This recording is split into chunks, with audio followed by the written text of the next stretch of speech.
LAC पर दिन रात निगरानी के लिए मानव रहित विमानों की तैनाती की गई है। साथ ही इजराइल के मध्यम ऊंचाई पर लंबे समय तक उड़ने वाले हेरॉन ड्रोन पहाड़ी इलाकों से अहम डाटा और तस्वीरें कंट्रोल सेंटर को भेज रहे हैं।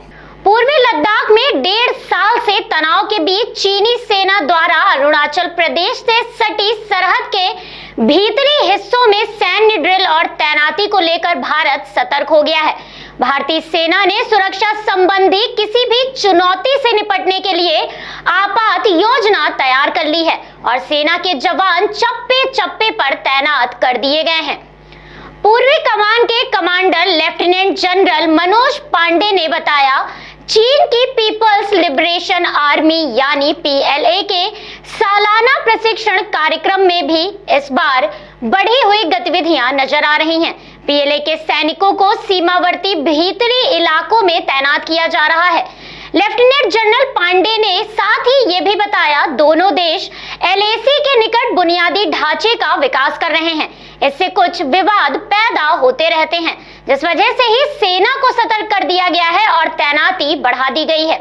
लेफ्टिनेंट जनरल ने बताया, चीन द्वारा पूर्वोत्तर भारत में भूटान के साथ कूटनीतिक रिश्ते बनाने की कोशिशों से भी भारत परेशान है।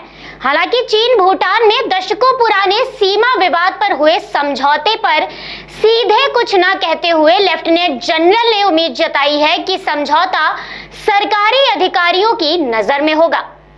किसी भी तरह की स्थिति से निपटने के लिए सीमा पर पुख्ता तैयारी की गई है, जिसमें भारतीय सेना को नई combat formation integrated battle groups यानी आईबीसी की सैद्धांतिक सहमति दे दी गई है। इसमें इन्फेंट्री, आर्टिलरी, वायु रक्षा, टैंक और लॉजिस्टिक्स यूनिट्स शामिल हैं।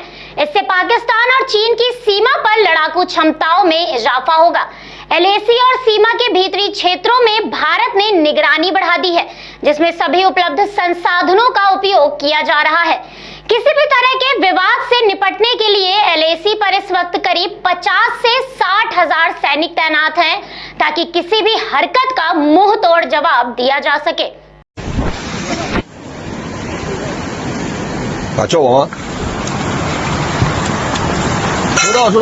सुनवाई के दौरान शीर्ष अदालत ने यूपी सरकार को फटकार लगाते हुए कहा, कल रात 1 बजे तक इंतजार करते रहे, आपकी स्टेटस रिपोर्ट हमें अभी मिली है, जबकि पिछली सुनवाई के दौरान हमने आपको साफ कहा था कि कम से कम 1 दिन पहले हमें स्टेटस रिपोर्ट मिल जानी चाहिए।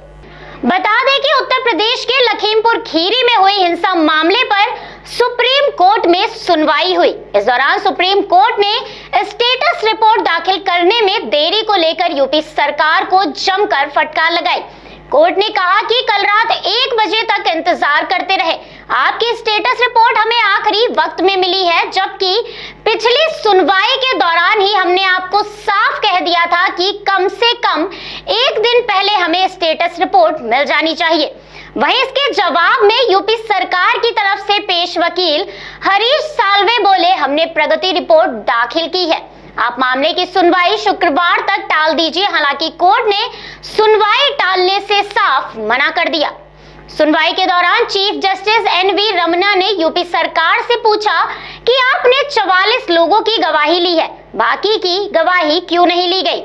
साल्वे ने इस पर जवाब देते हुए बताया, फिलहाल प्रोसेस चल रहा है। साल्वे ने कहा कि 2 अपराध हैं, एक मामला किसानों पर गाड़ी चढ़ाने का और दूसरा लिंचिंग का।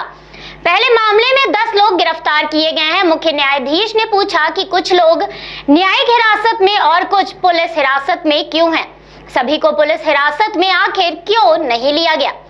इस पर यूपी सरकार की ओर से बताया गया कि 4 आरोपी पुलिस हिरासत में हैं और 6 आरोपी पहले पुलिस हिरासत में थे, अब वो न्यायिक हिरासत में हैं।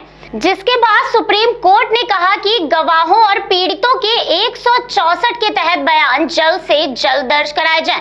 साथ ही कोर्ट ने गवाहों की सुरक्षा का पूरा ध्यान रखे जाने की भी बात कही। कोर्ट और सरकार की कहासुनी के बीच सुप्रीम कोर्ट ने मामले को 26 अक्टूबर तक टाल दिया है, क्योंकि उत्तर प्रदेश सरकार ने और गवाहों के बयान दर्ज कराने के लिए वक्त मांगा है।